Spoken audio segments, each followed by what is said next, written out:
Hello, everyone. Welcome to the Ask Ken show. It's such an honor having everyone who's tuning in.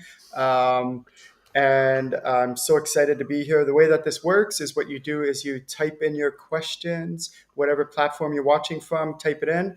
And then Kevin from Cavalli Channeling will be answering or asking me the questions, and I will live channel the answers live right here on the air.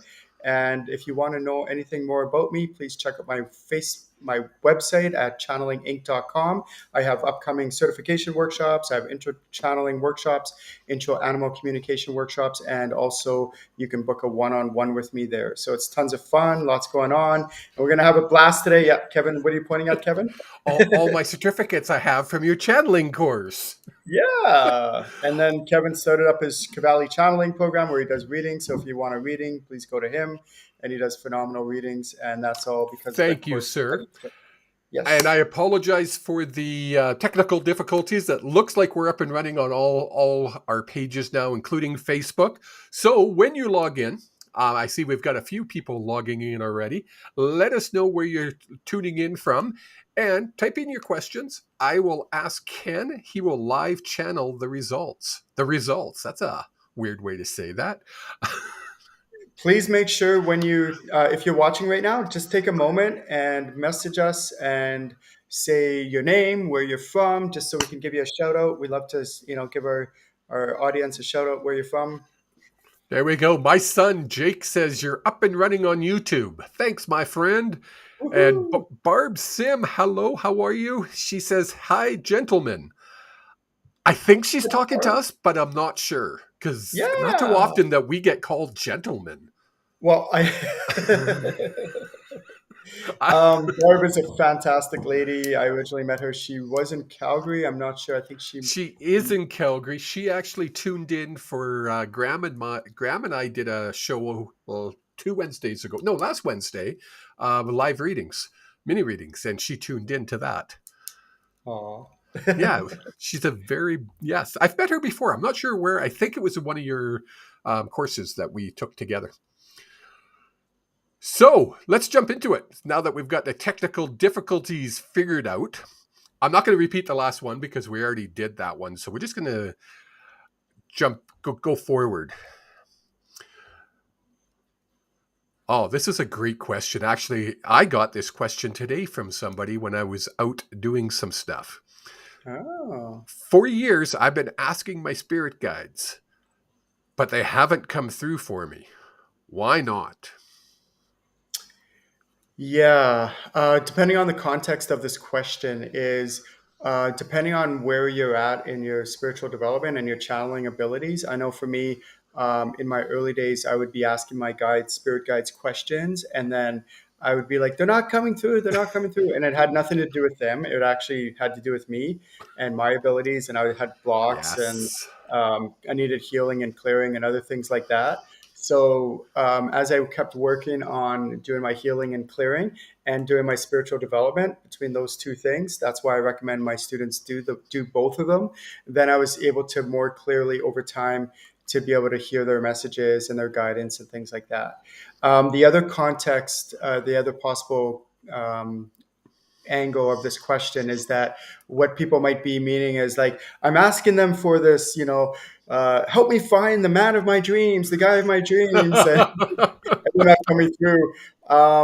It's not that they're like at your everyday beck and call to solve all your problems and make things, but what they can do is they can guide you and help you and suggest you do these certain things and do those certain things. I know I met a gentleman here recently, and he's talking about like this kind of women that he wants, and he's talking about I wanted to be this way and I wanted to be that way and I wanted to be this way and I wanted to be that way, and I never really got into it, but I was thinking on the back of my mind because I used to do this where if I want something in somebody else, then I should try my best to be that way. So, for example, he's Yes. talking about like, I want someone with a positive attitude. Okay, well, then you have a positive attitude. I want somebody who's skinny. And I'm like, okay, well, then you be skinny, all that. I want somebody who's spiritual. Okay, well, then you be spiritual, whatever it might be. And I remember Yes. like, when I was in my single phase, like I kept focusing on how can I be the person that I want to attract, and this way, it's equal. It's like I'm attracting someone that has those similar values and concepts and attributes about them that I'm looking for in a partner. So I think that's really important. And a lot of times your spirit guides are giving you guidance, but you need to put in the work to get there. For example, some people are like, "Oh, I want to, fill coliseums full of people." Okay, great, that's great. I think that's a great aspiration to have. But what are you doing to get to a point where you could fill coliseums full of people? And that's where your guides will come in. They will help you with that and to do the background stuff, the preliminary stuff, the this all the things that have to lead up to getting to that point. Yes, makes total sense. Total sense. We have a full board of questions from viewers. This is Yay! awesome. This person asked not to mention the person's name, and you'll understand why. How do you know you've made the right decision when it comes to careers? Careers. So I used to actually do work for the government. I used to do career planning. I developed entire curriculum for like 1 month programs on career planning. So I know this actually quite well. There's a couple misconceptions about careers is some people think that like when they choose a career, it needs to be a perfect fit. That's not the case. I've never had a job that's been a perfect job or a career that's been a perfect career. So you want to find a career that is a relatively good fit. The reason Yes. I say that is to take the pressure off of yourself to think that you have to find the perfect occupation, the perfect job. Another thing also too is sometimes you just have to bite the bullet and do a job that's going to pay the bills, even if it's not necessarily the most ideal job. And then in the meantime, while you're doing I call them like a job to get by, while you're doing that, then you look at, okay, what do I need to do to get into a career that's more of a better fit? Do I need to apply for different jobs? Do I need to go back to school? Do I need to get some certification, some credentials? Am I called to start up my own business? And how can I work and develop my own business in the evenings and weekends while I'm working this kind of pretty good, not bad kind of job that Love pays it. the bills? So some people are like, "Oh, well, I just want to do writing for a living." I'm like, "Okay, that's great, but you still need something to pay the bills while you're doing your writing ventures and stuff like that." Or, I want to be a healer. And I'm like, "That's great. Awesome. Let's do that." But what can get a job that's going to pay the bills while you're working on building up your following and your healing job. And I had to do the same thing for me and my business is I had to be very patient.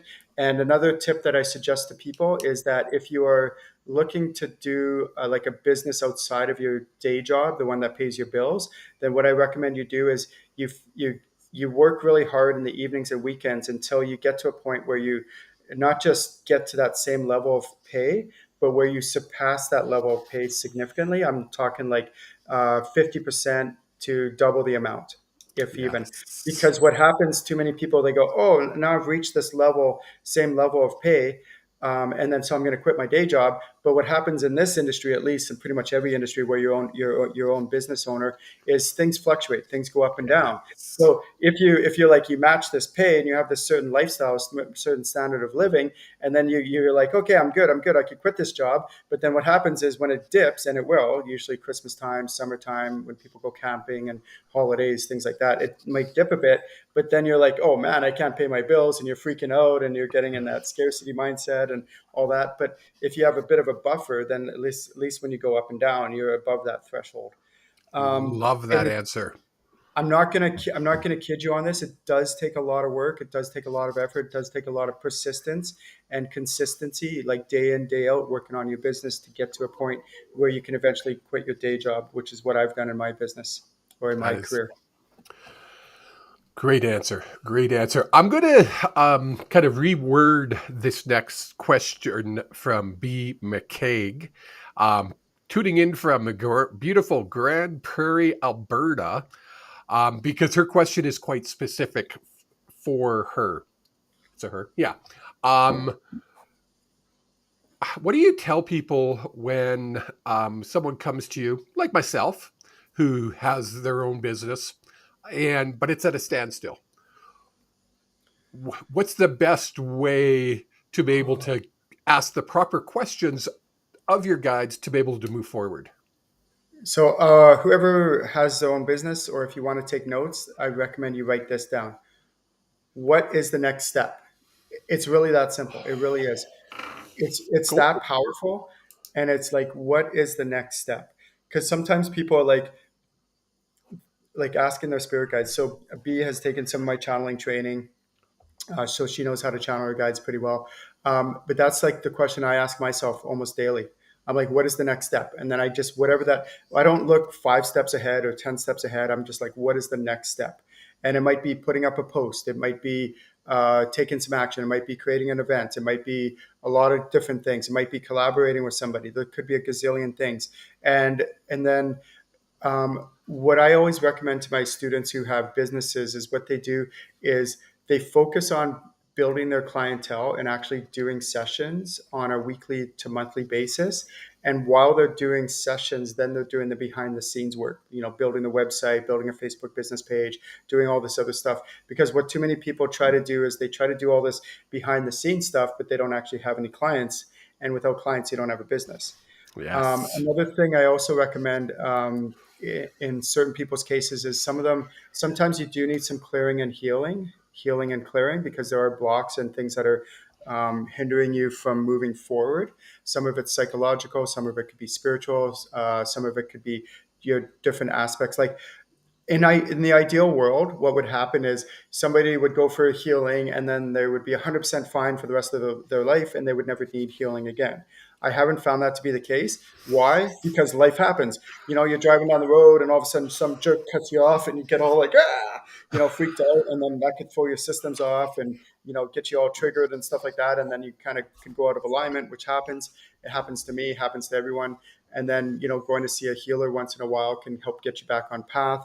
And also sometimes what people need is spiritual upgrades. So we're talking like attunements, activations, enhancements, anything that will help to upgrade their systems, that are their non-physical systems, their mental systems, spiritual systems, their aspects like that, so that they can continue their growth, continue their evolution in the real world, in their business.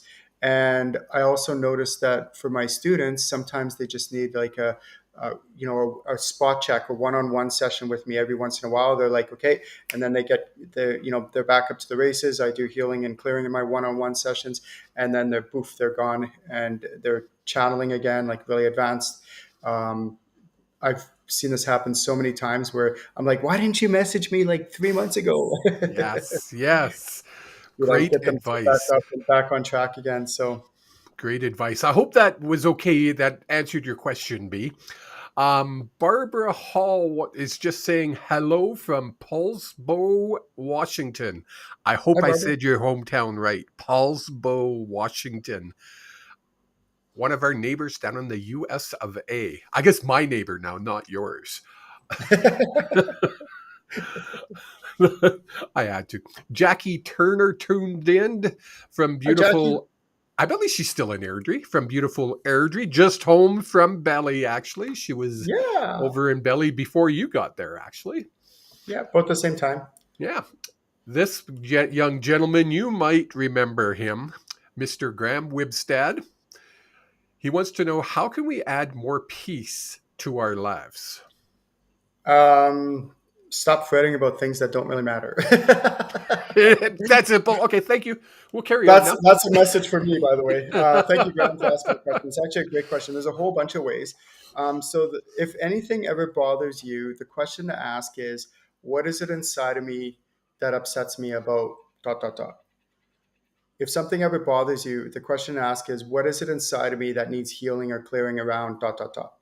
So if you haven't written that down, I would suggest you write that down. What is it inside of me? Because in the ideal world, eventually where I want to get in my journey is I want to get to a point where nothing external bothers me. There's a African proverb that says, if there's no enemy within, then the enemy outside could do me no harm. And the way that I interpret that is, I love if it. I have no enemies within, no, like nothing bothers me within, then it doesn't matter what happens outside. I can be at peace, inner peace. So it takes a lot of, like in my case, it takes a lot of intentional healing and clearing. I do self healing a lot. I also see other healers on a regular basis. I purposely will jot down those things that I want to work on, things that have been upsetting me and bothering me over the last month, for example, and then I will bring that up with my healer or therapist or whoever it might be that I'm working with at the time, and work through it. And then I also do a lot of self healing on this. and I own it. So this is probably one of the most important Big things one. is I take 100% responsibility for any Yes. time something inside of me gets upset and triggered, and that's my stuff and that's my work to work through. So yesterday there was a big, or 2 days ago there was a big celebration here in Bali where I'm staying right now, and then the day after there was like a day of silence. So I took that entire day of no eating, the entire 24 hours, and no talking. It was complete silence, and I just sat in meditation over and over for that entire 24 hours. And what I did was anytime something came up that bothered me, I would say to myself, that's my work, Ken. That's my work. That's what I need to work through. That's what I need to heal. That is And I would do awesome. some right then and there on the spot and take ownership of it. And then what you'll notice over the years is that eventually a lot of this stuff will subside. There's a title of an amazing a book. It's called "Don't Sweat the Small Stuff," Yes. and it's all small stuff. That's It's actually the title of the true. book. And it's so true because if you think of it, we're this tiny, itty bitty bitty little speck of dust floating in the universe.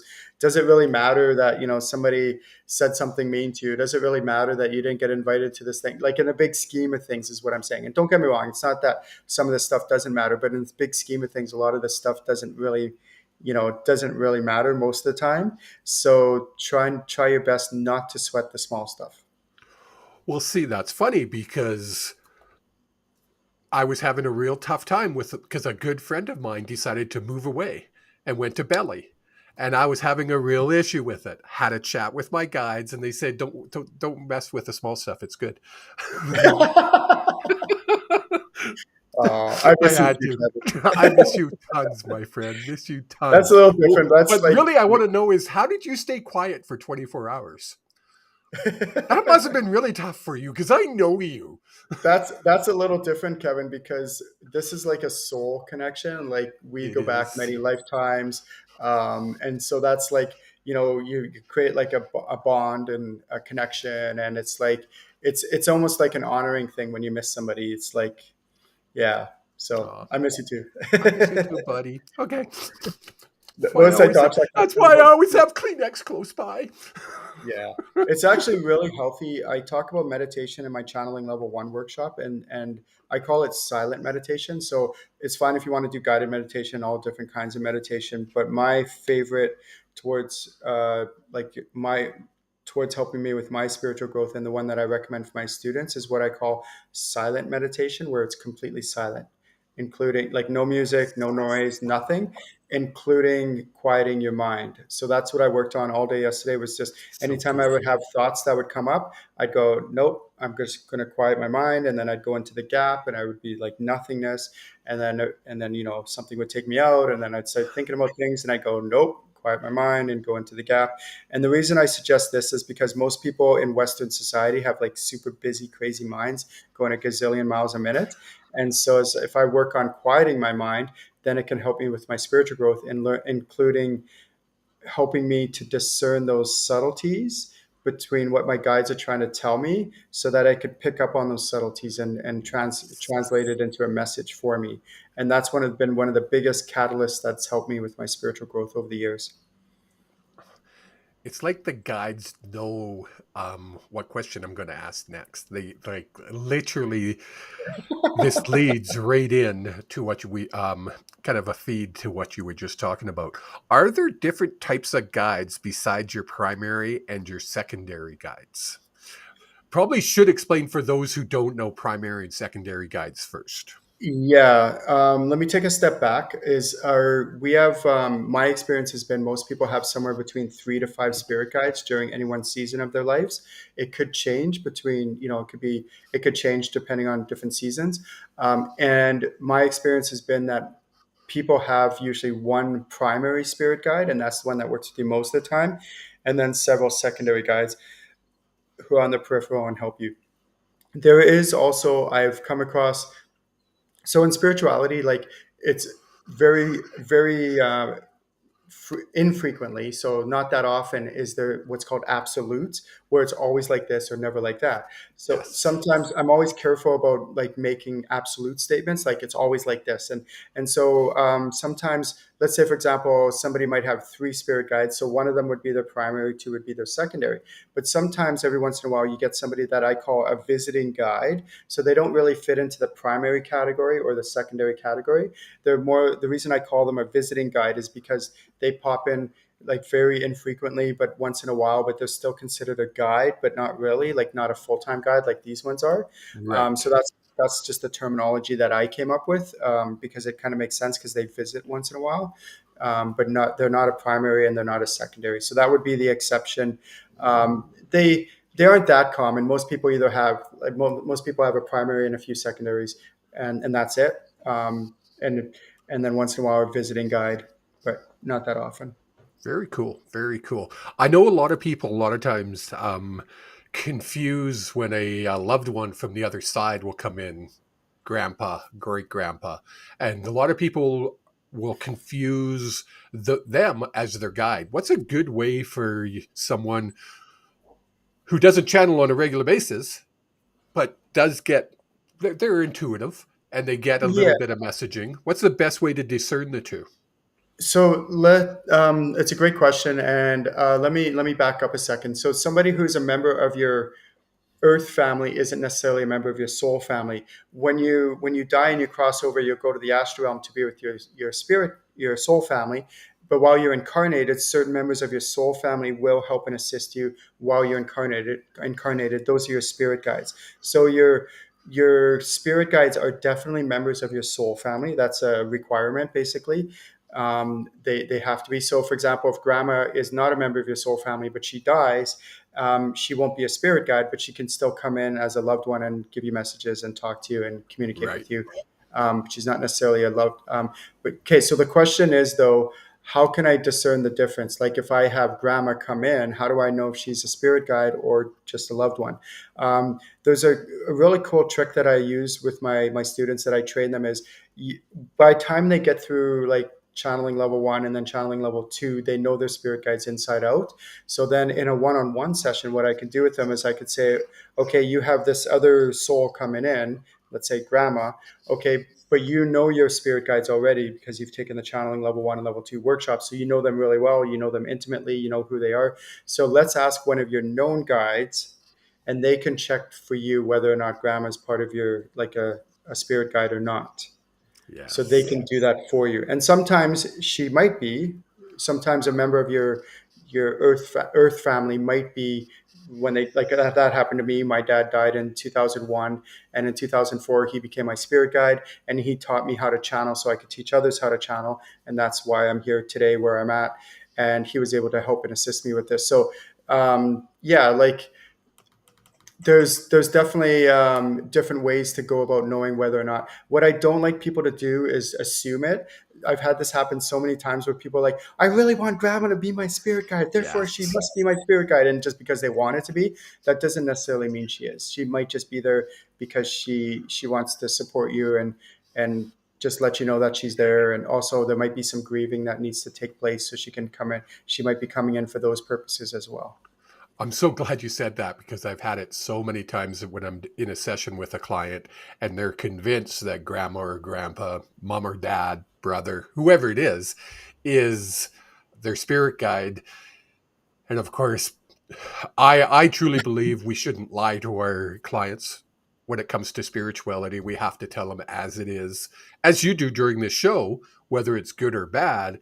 And so I'm like, you know, grandma is here, but she's not really your guide. It's Yeah. hard sometimes. People take it like, yes, she is. Like,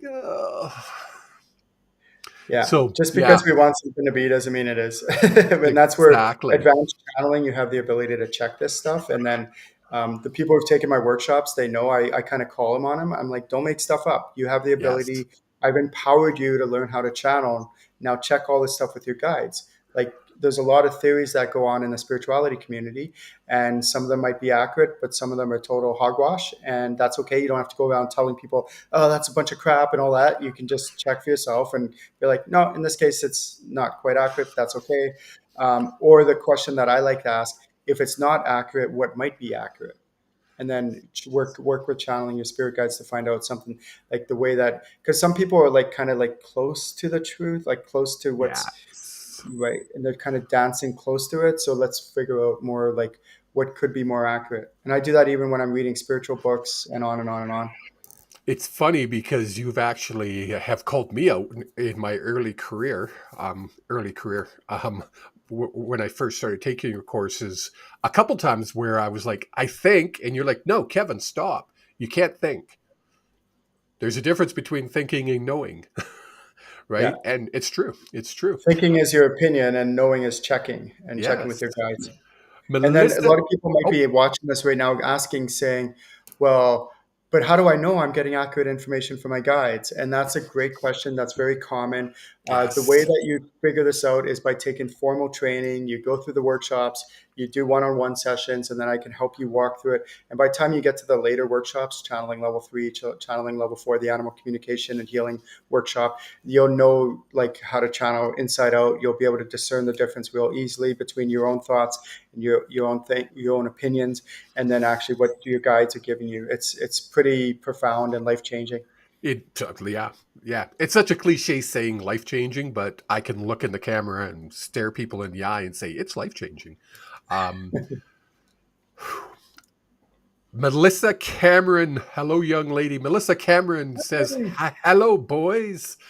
Hello, Melissa. Jordy Hemsing has a Hey, Jordy. question.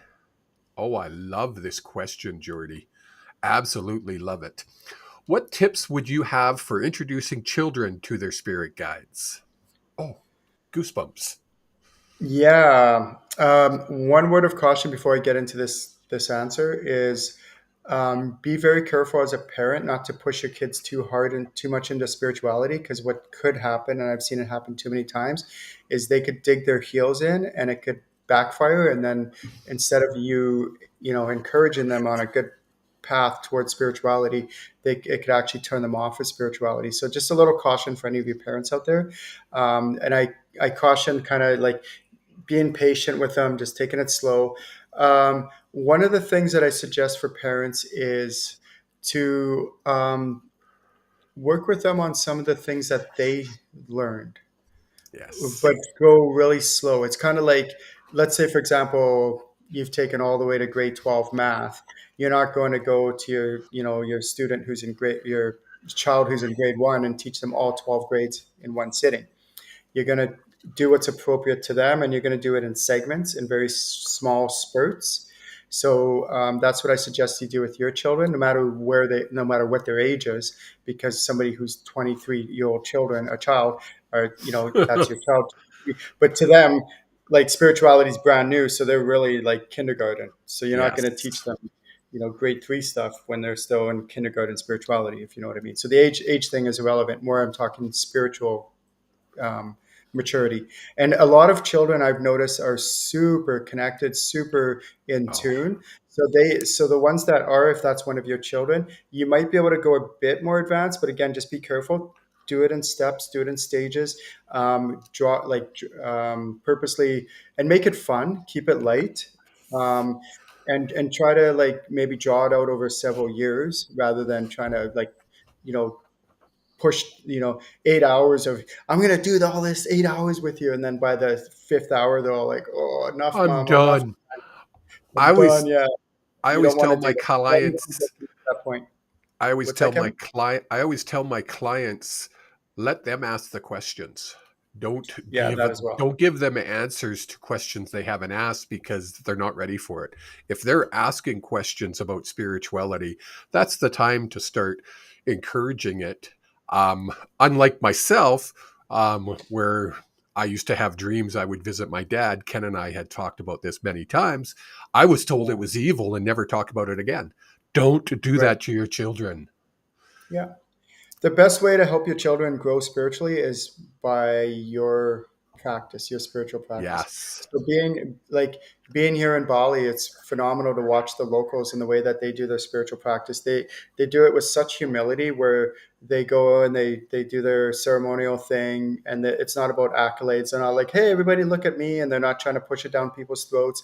They go about doing it in a very humble way, very subtle way, and they just go about doing this every single day, day in, day out, and then their children watch that, and then they want to adopt it as well as they grow up. So it's really a beautiful practice that to the way that you live your life and the way that you treat your children is going to be the best way to encourage them, because Oh, it's a concept called I through love it. attraction, not promotion. And they see what you have and they're like, oh, I love the way you live your life. I want to live like that. You inspire me. I admire you. I want to know more about how you live your life. And then that's when those, like Kevin said, those questions might come out about, spiritual questions and things like that.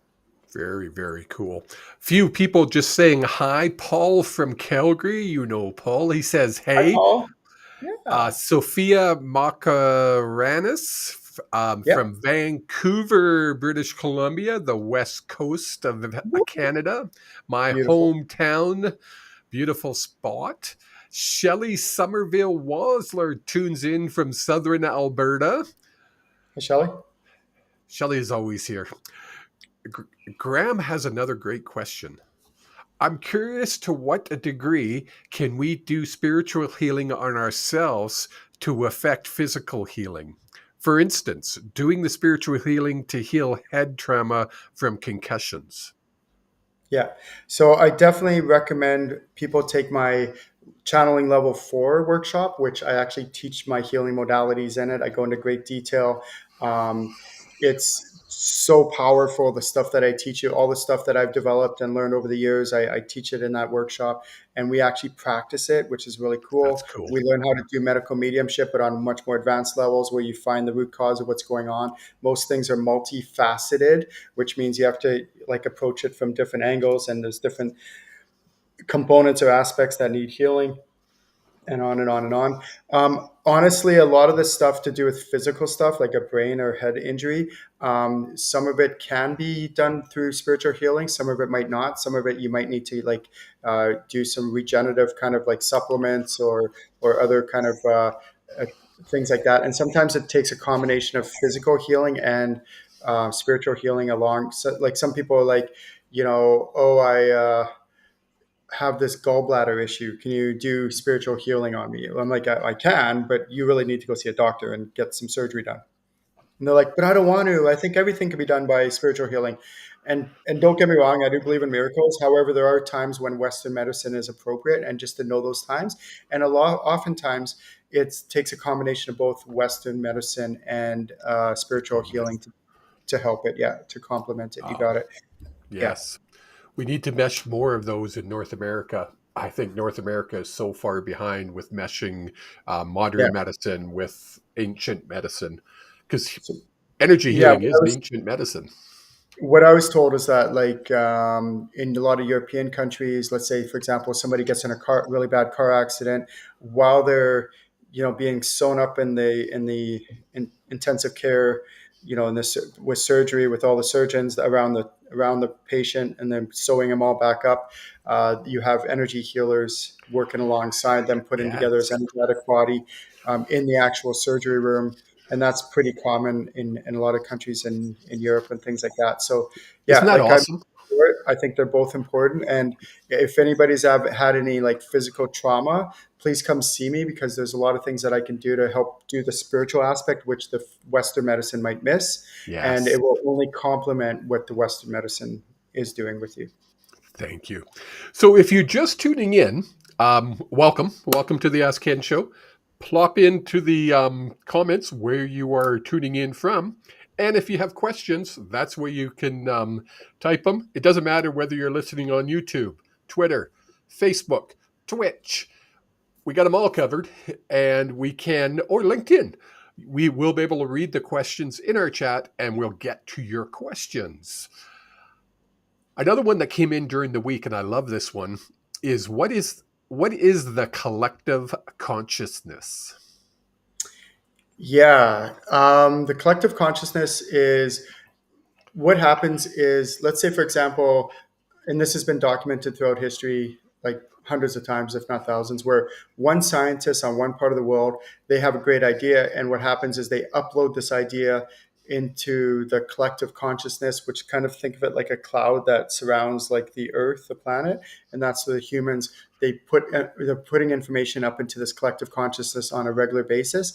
And then another scientist on another side of the world has that same scientific breakthrough at virtually the same time. It's because they've pulled that information from the cloud, from the collective consciousness, and then they've implemented it. And these two scientists don't know each other, they've never heard of each other, but yet there's a breakthrough at relatively the same time, same period on the planet. And this has been documented a whole bunch of times.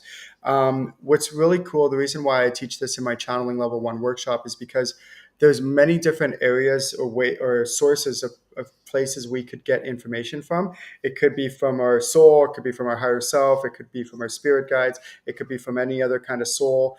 We talked about like grandma, for example, earlier. It could be from sprites, fairies, dragons, and on and on and on. There's a whole bunch of, it could be from crystal divas and all that stuff. I teach my students how to retrieve information from those different sources, and we do the actual exercises in the workshops.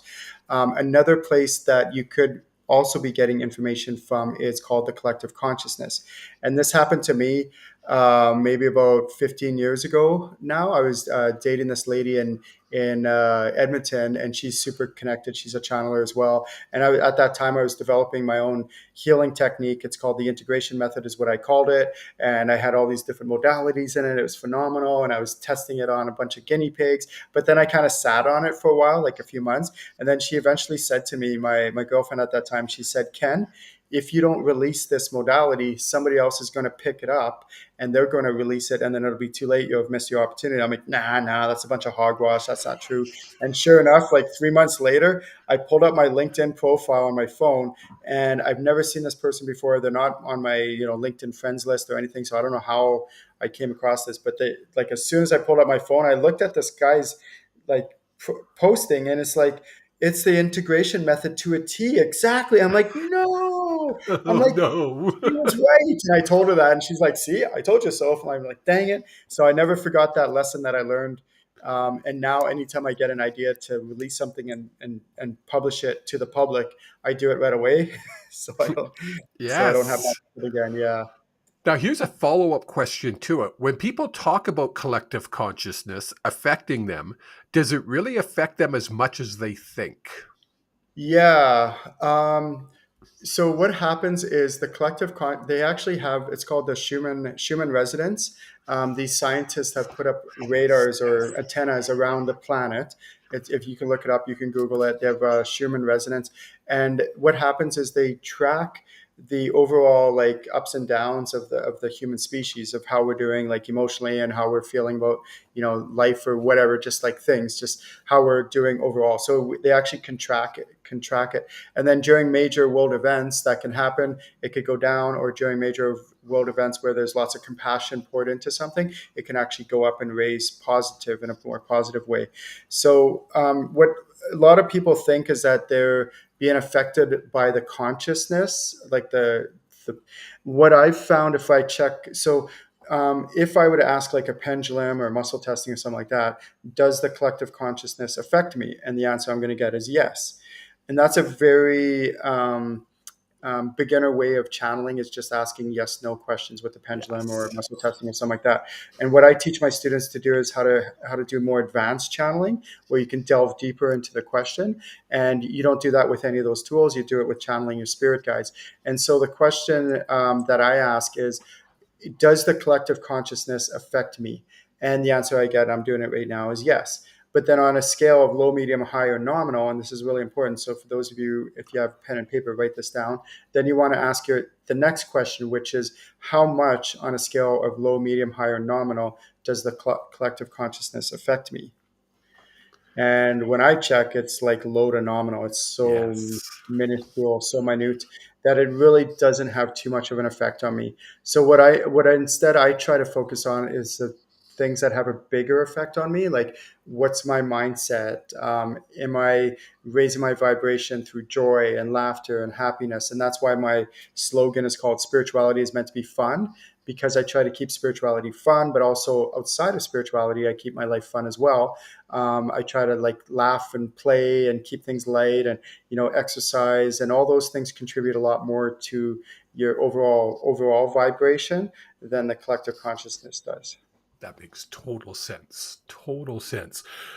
Another shout out, Perry Bassham just says, "Hi Ken." I'm not sure where Perry is tuning in from. Hi, If Perry. you if you can, Perry, just type in where you're tuning in from. You had mentioned earlier, we do this quite often, I think, in the spiritual spiritual community. I don't like the word industry. Anyways, you mentioned your higher self, your soul, and your being. What's the difference between those three? I was funny when you said I don't like the word industry. I'm like, okay, Kevin, what is it inside of me that needs to be healed or cleared? That's funny because I was like, I have to check on that one because, and it does. And I say it quite often. And every time I'm like, oh. Because ideally, where I want to get in my journey is it doesn't matter what words somebody else uses or says. Like I've had The people, label. they get hardcore triggered whenever somebody uses the word God. And I've actually co-facilitated workshops with people that, if one of the students say that word, they all of a sudden like, oh, they get all like upset in the class to the Oh, student wow. or in the group. And I'm like, whoa, whoa. And eventually where I want to get in my life is it doesn't matter what word other people use. I understand the context of what they're getting at, and I could, interchange it with a word that suits me better, like, source Creator. or creator or universe or whatever other word. But if somebody uses the word God, it doesn't bother me, or whatever, Yeah. or another one of those other words, it doesn't bother me because I get the gist of what they're getting at, and Right. I feel the energy behind the word rather than that word itself that bothers me. Yeah. It's interesting. So your soul, it actually resides right here, right in your sternum area. That is the core aspect of who you are. It is the essence of who you are. It is that part of you that goes from lifetime to lifetime to lifetime, and also in between lives. It holds your characteristics, it holds memories, it holds your attributes, it holds a whole bunch of stuff about you. Sometimes people need soul healing, sometimes people need soul retrieval. I do all that stuff, and also your soul has a purposes, and I say plural on purpose, has many purposes and reasons for wanting to incarnate this lifetime. So one of the exercises that I do, or actually 4 or 5 exercises I do around this topic, is to find out what your purpose is of incarnating are, so you can fulfill those purposes and you can do what you're really meant to do while you came here to this planet. And I could go into, like, I could do a whole entire 2 days Oh, workshop yeah. just on your soul. Your higher self resides 1 foot above your head, and not a lot of people know this, but it actually also resides in the astral realm. So it resides in the fourth dimension, which is where the astral realm resides. It is an aspect of you, and the reason why it's so powerful to learn how to channel your higher self is because your higher self is kind of like your spirit, like a spirit guide, but is an aspect of you, which is really cool because that's where your spirit guides also reside, is in the fourth dimension in the astral realm. But this is a component of you, and there's other components of you that also reside in the astral realm. Um, this is one of them, called your higher self, and your higher self is constantly trying to give you direction and guidance from that higher perspective, hence the name higher self. When somebody talks about your spirit, is what they're talking about is your overall essence. So for example, when I say, like, look at Kevin's spirit, his overall essence is fantastic, it's great, it's uplifting, it's vibrating at high levels, and he has a great spirit.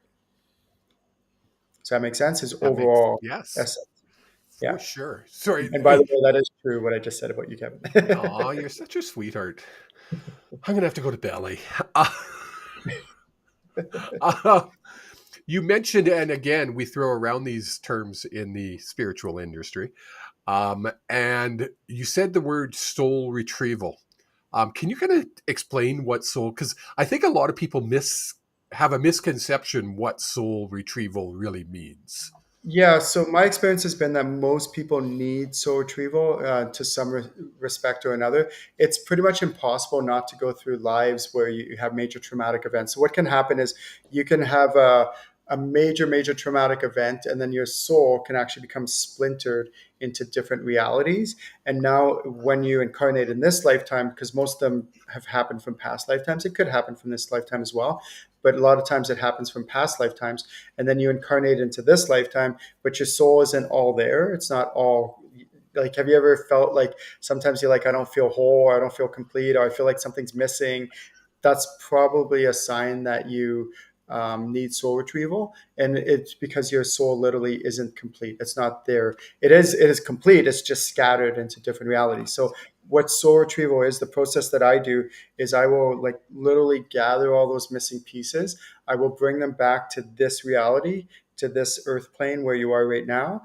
And then after, like, a lot of people think, oh, that's it, that's just soul retrieval. But I realize, and again, with channeling, you can figure all this stuff out. There's actually a lot more steps that go into soul retrieval than just bringing the aspects back. And what happens, what I do after that is I then do healing on those aspects, and then I cocoon it, I heal it, and then I also lift the burdens of the soul as well. And Nice. then I also fill it with love and light, and to because you have to fill the stuff that you remove. You Of want to course. fill it. Yeah, that's really important. And most people that have had soul retrieval with me, they can totally tell the difference in their lives, and it makes a difference in all aspects of their lives. Is it a one-time thing or is it a many-time thing? I used to think that, and then I realized like a lot of my students, I would be doing soul retrieval with them on a regular basis, because every time I'm gathering more aspects back, Thank doing the you. healing on Yeah. it, gathering more aspects back, doing the healing on it. It's a great Similar to question. healing, it's just a continuous thing.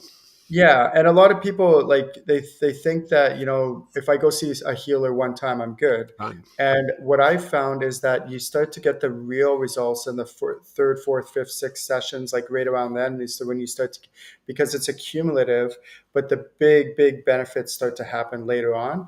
And the cool thing is with channeling and healing, like being a healer, is every time the person comes to me, I can tune in and tailor that healing session towards what they need right then and there, plus give them any activations, attunements, spiritual upgrades that they need as well. And we do that every single time, which every single session would be completely different from the previous ones.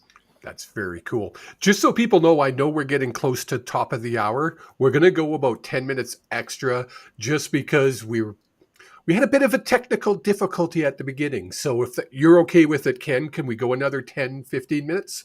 Yeah, let's do it. This is fun. I'm having fun. Awesome. And Barbara, by the way, oh, if you want to know more about me and my upcoming certification workshops, please visit my website, channelinginc.com. And I have tons of workshops coming up. And also, I have availability if you would like to book a one on one session with me. It will also include channeling training, and also the healing and clearing and the spiritual upgrades that I mentioned earlier. that is very cool. Very cool. Barbara Hall, I'm not sure where she's tuning in from. She wants to know if can you tell us our life's purpose? I saved that exercise purposely for my channeling level 3 workshop. And the reason why I do that is because by the time you take 14 hours of training level 1, 14 hours training level 2, and then you get to the end, another 13 and a half hours of training in level 3, then you're more adept and competent in getting the answer to getting the answers directly from your guides yourself. I can channel them. I can get the answers for you.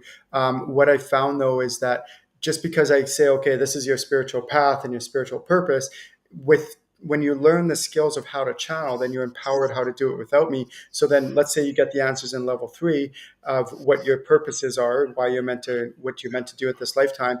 Then you can also get further future guidance, like, what action steps do I need to take? And it's going to be constantly, they're going to be able to navigate you through those steps on fulfilling your purposes and fulfilling the reasons why you're here, rather than just a one-time answer, which is great. But then you're like, okay, now what? Like, where do I go from here? And that's where, so I can do that. Yeah. Yeah. Um, but you can also do the channeling workshops in a channeling level 3. I save that purposely for them because you're more competent and confident in receiving answers from your guides. Am I right in believing or thinking your purposes can change as you go through life as well.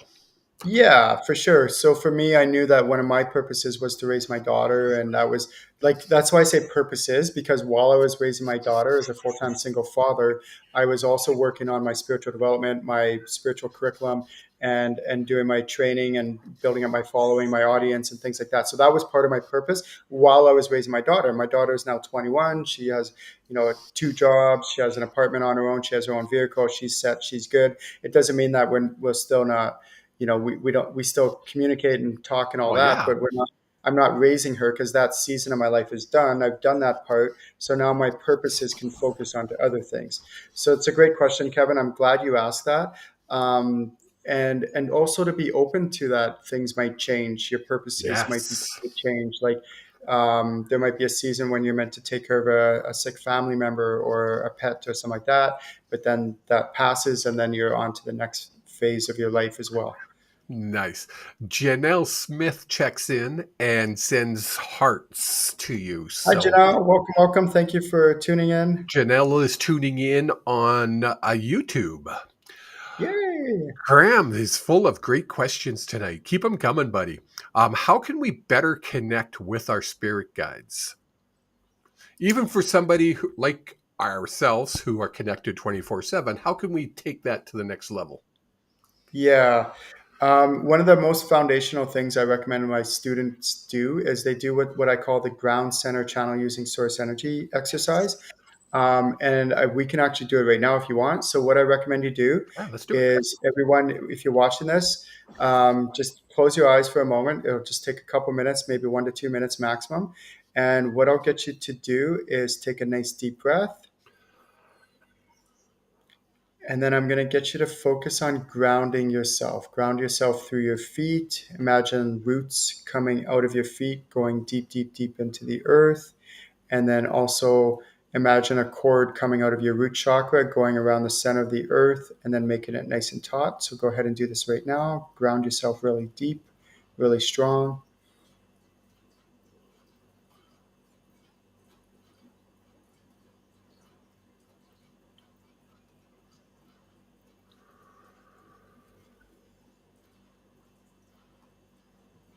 Good. And then now I'm going to get you to center yourself. So what I mean by centering yourself is gathering all your thoughts, your feelings, your emotions from the past, bring it to the present. Gather all your thoughts, emotions, your feelings from the future, bring it to the present, and go ahead and center yourself. Bring yourself to this present moment. 3, 2, 1. Go ahead and do this. And try to calm your mind, drop your mind into your body. Most of us live in our heads too much, so try to just drop into your body, be in your heart center.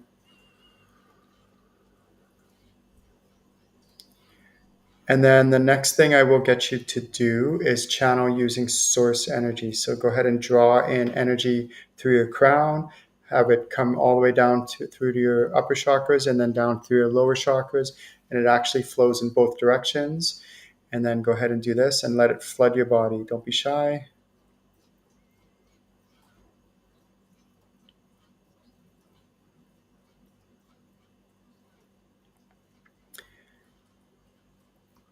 And while you're in this state, you're in a more conducive state to channel and to be able to really feel those nuances or little idiosyncrasies between your guides, and you can feel those subtleties.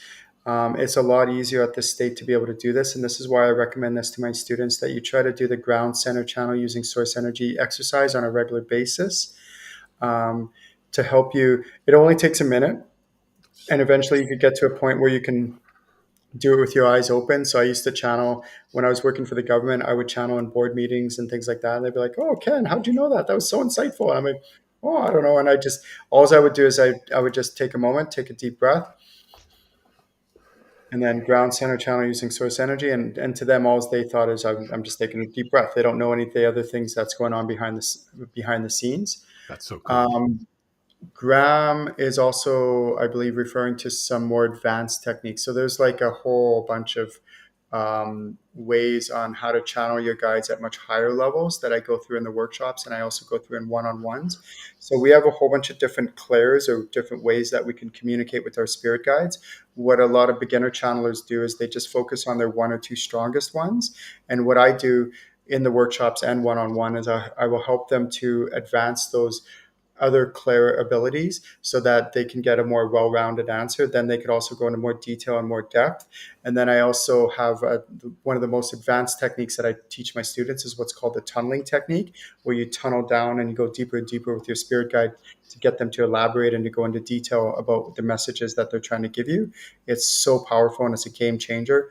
And I actually walk my students through it after when they join my 6 month strategic channeling program. I'll get a blank piece of paper and I'll walk them through it, and it's like game changer for It's your fun. channeling abilities. I love that one. Great question, Grant. It was a great question. Thanks, buddy. Um, it's funny. This question literally leaped off the page at me as I opened my eyes after finishing, because I said even for people who are connected, always connected, 24 hours a day, 7 days a week. The question is, what do you mean when you say you're always connected, or you're always channeling? Yeah, like I tell my so I'm always channeling, always, like 24/7. I never not channel. What I mean though, like a lot of my students, they ask me this. They're like, "Wow, like does that mean you're always getting messages and always conversation?" I'm like, "No, no, no. That's not what I mean by that. What I mean by always channeling. So if you want to learn the ABCs, always be channeling. Come visit me. Come to my workshops. Visit channelinginc.com. But what I mean by always be channeling is like imagine like a satellite dish. So you have a satellite dish. Remember back in those days when people have satellite dishes on their houses and stuff like that? Well, that satellite dish is always on, and then the receiver is always ready and available for information to come in. But that doesn't mean there's always information coming in. So, for example, let's say I'm going about living my life, and I'm going for a walk in the park, and all of a sudden I notice one of my spirit guides come in. I'm like, oh, okay, this is this guide. Okay, do you have any messages? They're like, yep, I want to give you this message, that message, this message, that message. I'm like, okay, anything else? They're like, no, that's it.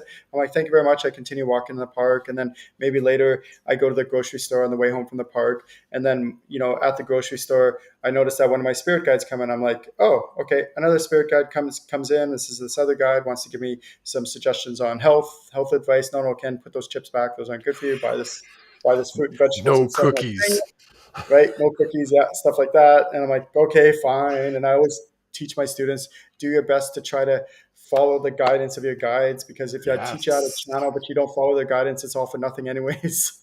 So, and they always have your best interest in mind, including not eating the cookies.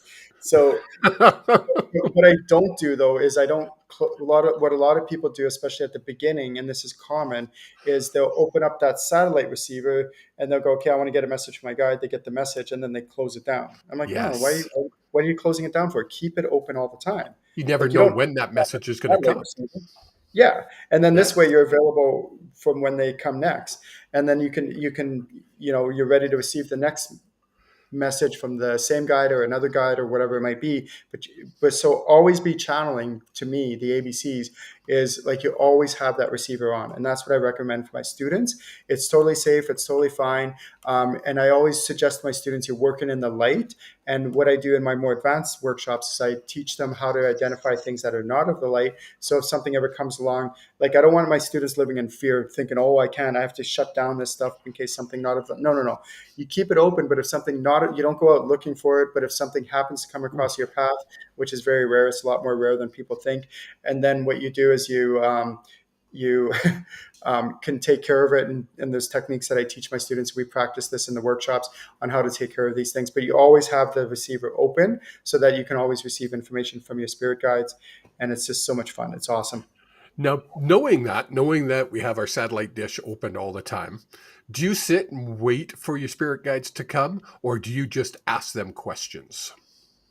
So there's two ways that I suggest my students channel. One is what they do is as they're going about living their everyday life, when one of their spirit guides comes and wants to get their attention, that they're aware of it. No more, la, la, la, hello, McFly, like pay attention, pay attention. No more like, just obliviousness, because most of us are oblivious to our spirit guides. But now that I've taught you the techniques on how to be aware of them, when you feel their presence and you notice their presence, communicate with them. Hey, what's up? What's going on? And sometimes, like when my dad in the early days, he would be like, yeah, I would notice his presence come in and I'd just be going about my business. And he'd be like, I'd be like, hey, dad, what's up? He'd be like, oh, nothing. Do you have any messages? He's like, no, just hanging out. I'm like, okay, that's Go. fine. I'll continue on with what I'm doing. No big deal. And then sometimes, though, he does have messages. And if he does, I recommend to my students they go find somewhere quiet and receive the message from your spirit guide.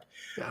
The other thing that I suggest that my students do is on a regular basis, make time for your spirit guides. Yes. Purposely allocate times. Go somewhere quiet. I recommend first thing in the morning, before you even get out of bed, connect with your guides. I recommend a few times during the day, take 5 minutes, go sit on a couch, a chair, or something like that, and invite one of your spirit guides to come in. Do the ground center channel using source energy exercise I just walked you through first. Take that deep breath, get yourself in a more conducive state to channel, and then invite one of your spirit guides to come in, and then practice your channeling abilities. I tell my students I'm no one special. I just, all I've done is I practiced this for thousands and thousands of hours, and I still to this day, I practice my channeling daily, every day. And one of my yoga instructors, she would say to our group, she's been trained in a whole bunch of different countries, India, Indonesia, Thailand, a whole bunch of different countries around the world. And so she's a very traditional kind of yoga instructor. And she would say, it's not a yoga perfection, it's a yoga practice. Yes. And the same concept comes with channeling. It's not a channeling perfection, it's a channeling practice. So you just keep practicing. There's no such thing as, oh, I've arrived, I'm there. You're constantly getting better, you're constantly improving, just like you do in yoga. As you go to yoga classes and you practice your moves and your techniques and your breathing and all that and being present, same thing happens with your channeling practice. So just keep practicing, and as you invest the time in now, and it will pay off dividends in the long run. And have fun with Awesome. it. Keep it light. Keep it fun. Thank you. Because spirituality is supposed to be. Fun. Spirituality is meant to be fun. So keep it fun. Keep it light. Keep it There we upbeat. go. Well, that's going to wrap up the show for this month of March. We're at the getting to the end of March already, buddy. Where did the year go? It's Wow. just going by so quick. Our next show you and I are going to do together will be, I'm trying to pop up my calendar here. Give me a half a second. It's the Fourth Wednesday of the month. fourth Wednesday of May, which will be the 25th of May. Yeah. I look forward to it. In the meantime, if you need to get a hold of Ken Lewicki, really easy, channelinginc.com. Yeah. You can I'm check on him all out the on. social media sites. You can find me. You can private message me. I make myself available to my students. So don't be shy. Reach out and say hi. If you Would you want to like book that? a one-on-one, Yep. you have lots of one-on-one sessions available, and you have workshops coming up. Even though you're in Belly, your workshops are staying the same for right now. You're just staying Yeah. up all night and doing the workshop. Um, and they can go on your website and check all that out. Till next month, have a good one, everybody.